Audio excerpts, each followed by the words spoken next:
মা মরলে মা পাওয়া যায়, বাপ মরলে বাপ পাওয়া যায়, বউ মরলে বউ পাওয়া যায় না। এক মুরব্বী চাচাই কয়, এই বেদব তোর মা বাপ মরার পরে ফাইলে কেমনে আর বউ ফাইলে না কেমনে, এটা বুঝাই দে, তোর গানোর ব্যাখ্যাটা দে।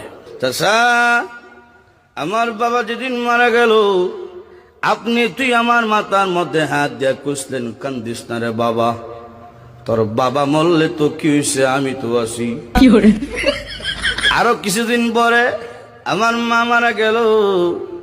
মা মারা যাওয়ার পরে এলাকার বৃদ্ধ বৃদ্ধ মহিলা আয়া কইল, কান্দিস না রে, সব একদিন মরতে হইব, কান্দিস না, তোর মা মরলে কি হয়েছে, আমরা তো আছি রে বাবা।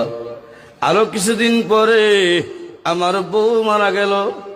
বউ মারা যাওয়ার পরে এলাকার কোনো বেচাইয়া হইল না, কান্দিস না, আমরা তোর লাগে আছি।